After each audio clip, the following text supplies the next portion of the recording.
మనిషి పుట్టుకకు అమ్మా నాన్నలే సృష్టికర్తలు. మనకి శరీరాన్నిచ్చి యుక్త వయసు వచ్చేదాకా అన్నీ తామే అయి చదువు సంస్కారం నేర్పించి అనుక్షణం కంటికి రెప్పలా చూసుకున్న వారి పట్ల సదా కృతజ్ఞులమై ఉండాలి జీవితాంతం.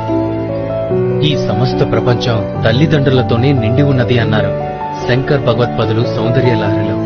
దీన్ని బట్టి ఈ జగత్తులో అమ్మా నాన్నలకు ఉన్న స్థానం ఎంతటిదో తెలుస్తుంది. తల్లిదండ్రులు వాగ్దారుల వంటి వారిని విడదీయడం సాధ్యం కాదని అన్నాడు కాళిదాసు రఘువంశంలో. అంటే సృష్టిలో తల్లిదండ్రులకు గల శాశ్వతత్వం ఎలాంటిదో స్పష్టమవుతుంది.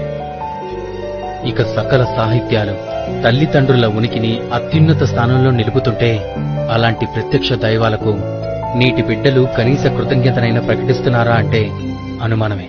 ఏ కొందరో మాత్రమే మినహాయింపు కావచ్చు. మాతృదేవోభవ పితృదేవోభవ, మాతృదేవోభవ పితృదేవోభవ. తల్లిదండ్రులనే దేవతలుగా భావించేవాడివై జీవించు అనే వేద సూక్తులు చెప్తున్నాయి. ఈ సూక్తిని శిరస్సును ధరించి అనుసరిస్తున్న వారు కొందరైతే తల్లిదండ్రులను తమ సుఖ సంతోషాలకు అవరోధాలుగా భావించి వాళ్లను దయ్యాలుగా చూస్తూ తరిమి కొట్టే అధములైన కొడుకులు లోకంలో లేకపోలేదు.